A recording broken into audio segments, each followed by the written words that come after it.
La historia y evolución de los videojuegos.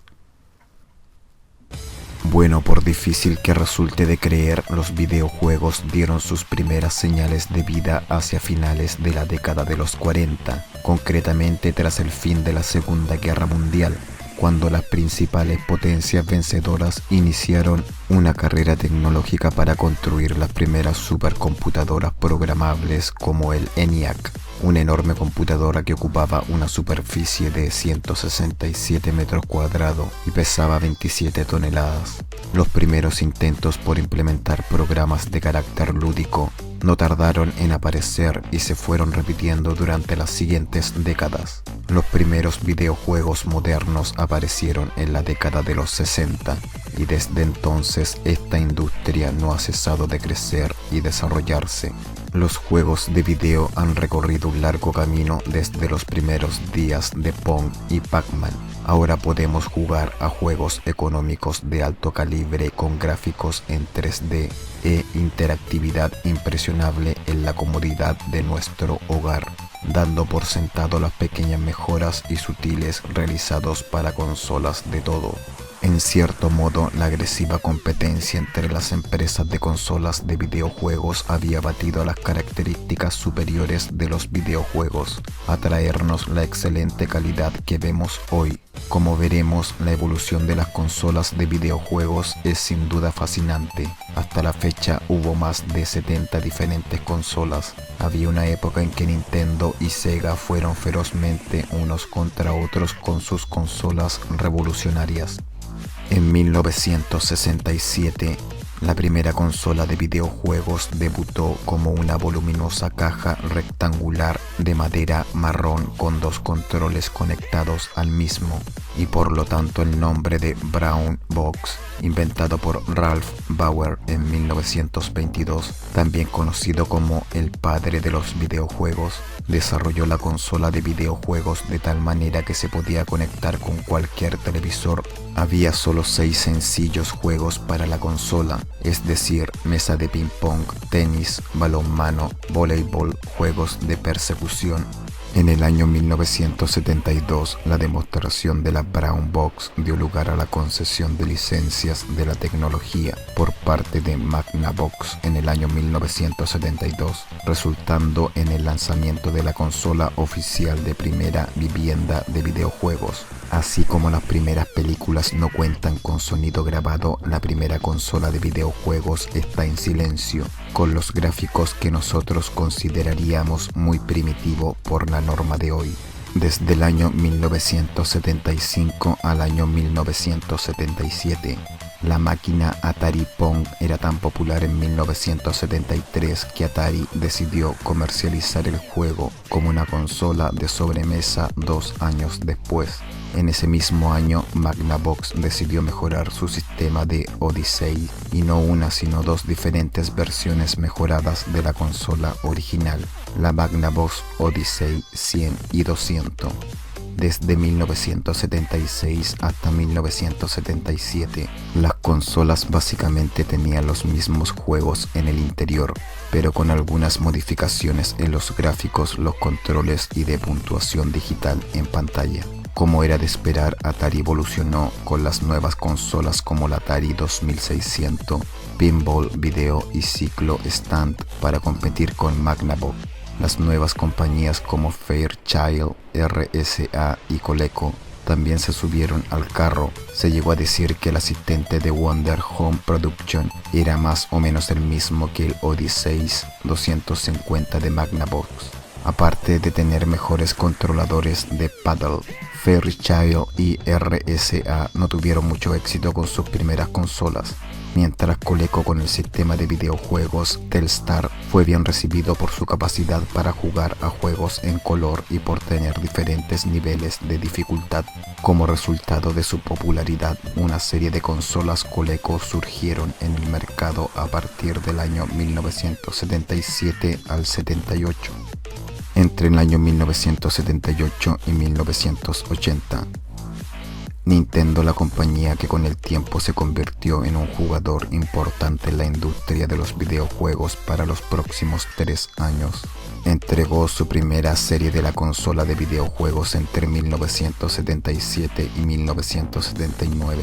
Estas consolas básicamente siguieron los pasos de Atari y las funciones de estilo Pong juegos. Una vez más hubo unos pocos recién llegados al mercado, pero se encontraron con un éxito limitado. Bally Astrocade se creó en 1977 y fue célebre por sus capacidades gráficas superiores. Por alguna razón no duró mucho tiempo. Mattel presentó su consola Intellivision en 1979, que en realidad se aproximaba al Atari 2600 con sus capacidades excepcionales. Coleco continuó con su línea de consolas de todo tipo, en un intento de competir contra el poderoso Atari 2600. Tenían consolas para juegos de disparos, carreras de automóviles y billar romano. Del mismo modo, Magnavox persistió en las consolas actualizándolas. Philips, que había comprado Magnavox en 1974, desarrolló algunas variaciones de los modelos de Magnavox Odyssey. En cualquier caso, Atari 2600 se mantuvo en la cima debido a su cartucho equipado con mejores gráficos y juegos. Entre 1981 y 1985, la edad de oro de los videojuegos ha llegado. Con la tecnología de juegos progresivamente avanzada, la década de 1980 fue un periodo de innovación cuando la industria comenzó a experimentar con los no-pong juegos como la lucha, plataformas, aventuras y juegos de rol.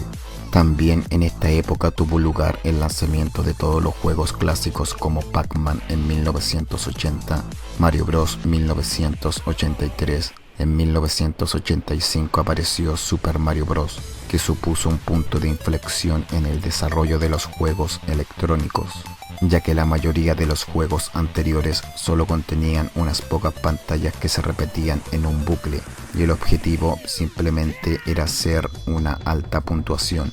El juego desarrollado por Nintendo supuso un estallido de creatividad. Por primera vez teníamos un objetivo y un final en un videojuego. En los años posteriores, otras compañías emularon su estilo de juego. The Legend of Zelda 1986, Final Fantasy 1987, Golden Axe 1988, etc. Tanto Sega como Nintendo dominaron el mundo de los juegos de video en esa década.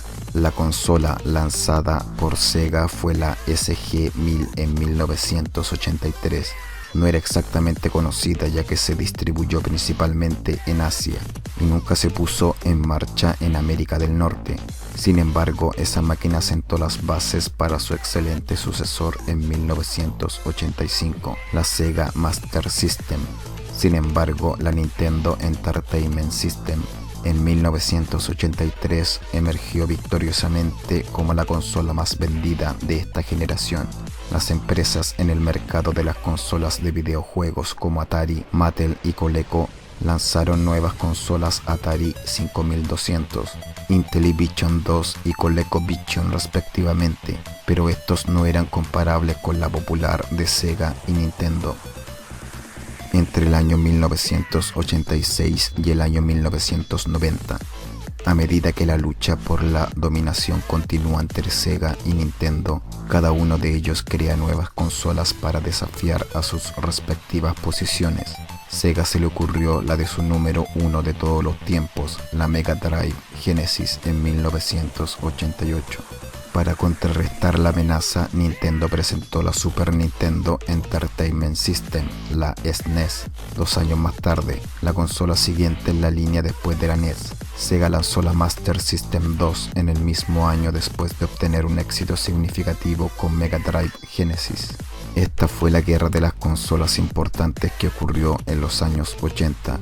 Atari fue lentamente deslizándose fuera del mercado de las consolas a pesar de una nueva empresa en su último sistema, la Atari 7800, permitiendo a los jugadores disfrutar de los juegos clásicos del pasado, pero fue superado en última instancia por ellos en 1991, ocupando el 4º puesto en el mercado de los videojuegos. Una versión mejorada, el Super Graph, en 1989, tampoco fue bien recibido. La evolución definitiva de las portátiles como plataformas de videojuegos llegó en 1989, con el lanzamiento de la Game Boy Nintendo. SNK Neo Geo, ya famoso por su producción de máquinas arcade, se adelantó para llevar la experiencia en consolas domésticas de videojuegos en 1990.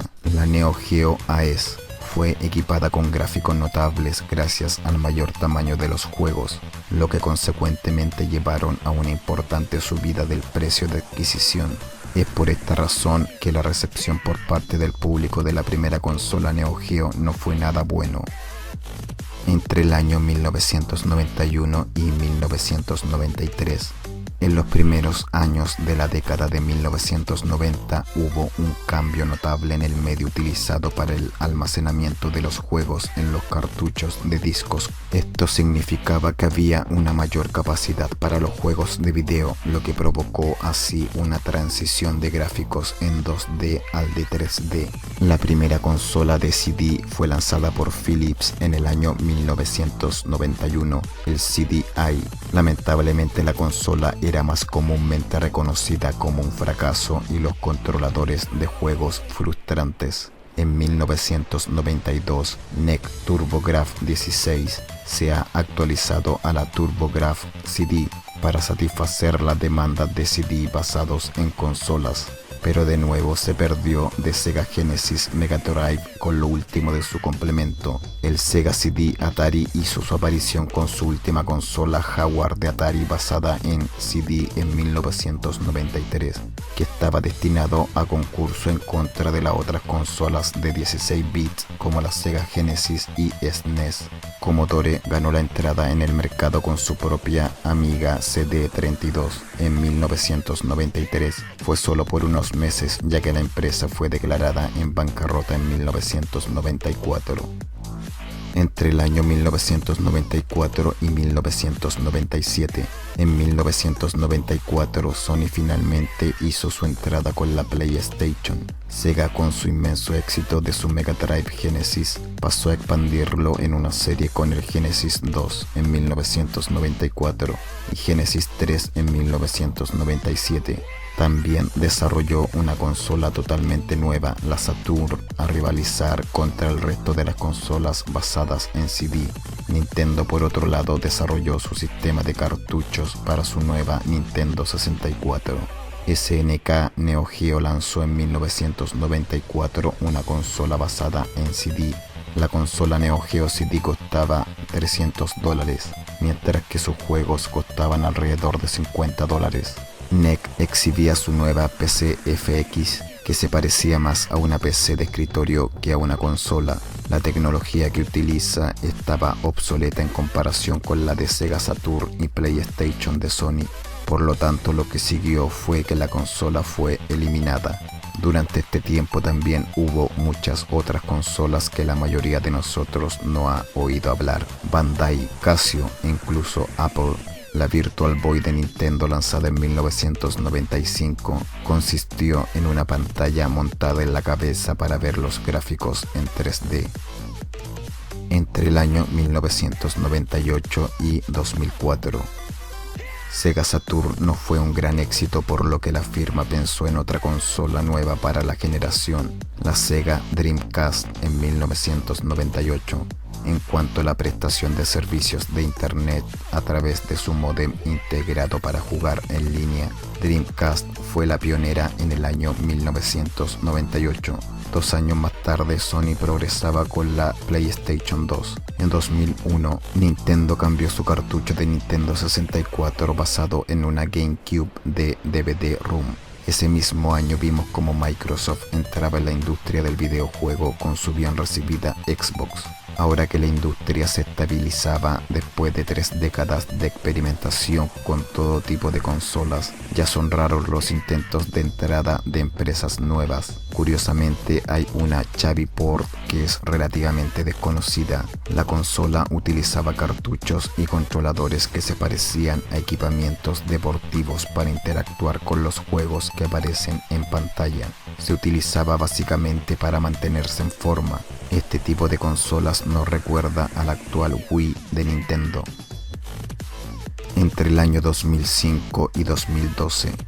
Por último, la actual generación de videojuegos solo tiene espacio para tres principales competidores: Xbox 360, PlayStation 3 de Sony y Wii de Nintendo, con gráficos en alta definición de 1080, innovadores para la detección de movimientos en 3D. Además de estos, las tres consolas se habían ampliado con el Add-ons como el Motion Plus para Wii en 2009. Estos tres complementos igualmente tienen la capacidad para destacar con precisión el movimiento físico y la mejora de la experiencia interactiva. El futuro de los videojuegos. ¿Se ha llegado al fin de la evolución de los videojuegos? Rotundamente no. No solo existe una clara constatación sobre la continua evolución en los modelos de juego y en las plataformas de soporte hardware, sino que además existe una notoria identificación de las casas de diseño de software y hardware